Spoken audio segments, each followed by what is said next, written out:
We're back. We should, in the next segment, maybe we can do that. Groucho, what was the story about It's not true.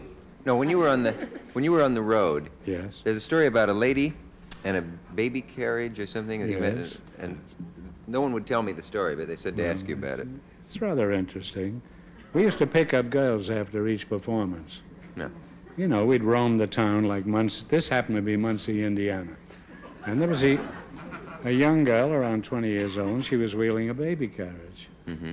And I stopped and I said, "It's a very pretty baby you got there." She says, "Oh, are you with the show here in town, the vaudeville show?" Because we dressed a little better than the natives of Muncie, Indiana. Or even Cincinnati. I see. Well, maybe not Cincinnati. At any rate, it was a very attractive little baby, and she didn't look bad either. A lovely pair of gams. Gams? Gams. That's an old-fashioned word for legs. Uh-huh. You know, I remember an actress once in Hollywood. She was kind of a pretty flashy dame, and she wore an ankle around the here. A little bracelet? A little bracelet. And on it said, "Heavens Above." And I thought that was so wonderful. Heavens Above. It's true.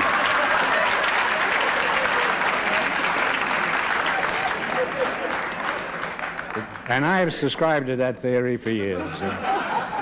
There's no humor like that anymore. We left the lady Well, with... they should be, yes. Anyway, she says, "You're with the show." "I'm going tonight." I said, "Where are you going now?" She said, "Oh, I'm taking the baby for a walk."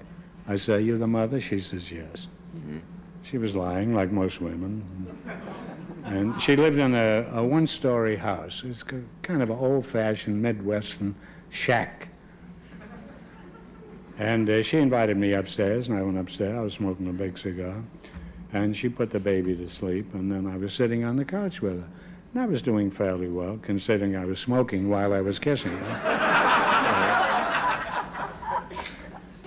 And what I didn't know is that her husband was a coal miner. And he wore one of those hats with a lamp in the front. Like they used to in those towns. These were all coal towns. And she wasn't too hot either by this time.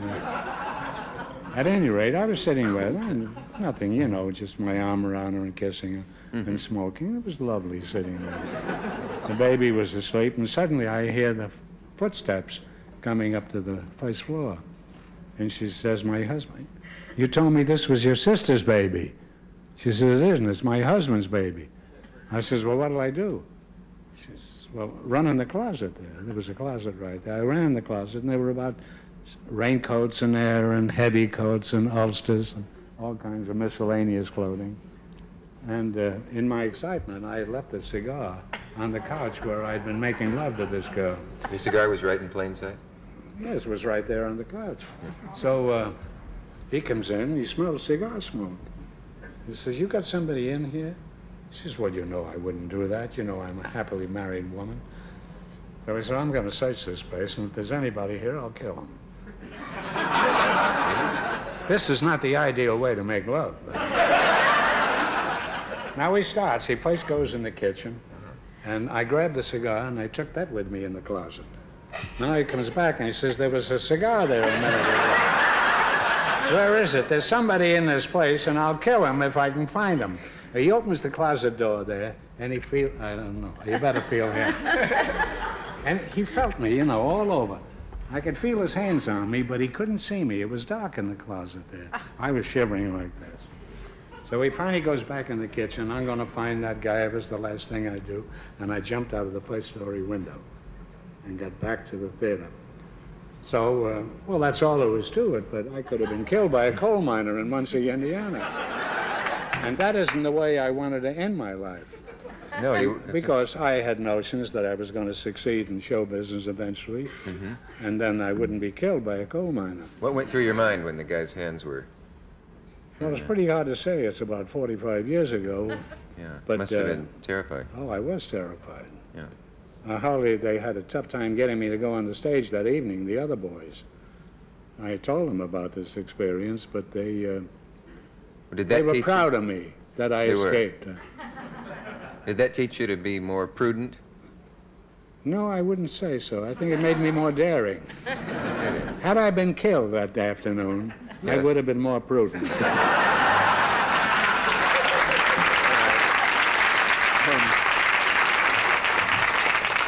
What about that problem of this was all actors had this problem on the road.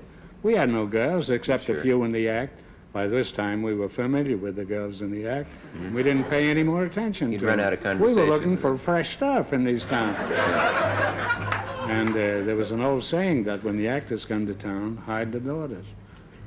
Especially in Muncie, Indiana. No, in all towns. This was true. Actors had no standing at all during those days. It's not like it is today. An actor's a big wheel. He can go in any place. But in those days, you couldn't. I must tell you a story about Goody Ace. You got time for this? Goody Ace, I don't know if you know who he is. He writes for a very prominent magazine. What's the name of it? Saturday Literary Review. Digest or something. He writes for the Saturday Review, I think. Saturday Review. He used to write for Milton Berle. That's right. And he also wrote, he wrote for a lot of people. And many others. Aces. Yeah. He was a brilliant guy. At any rate, we had lunch one day on Madison Avenue, and there was about 20 people standing in line for lunch. And Goody says to me, tell the proprietor who you are and we can get in right away. I said, well, I can't do that.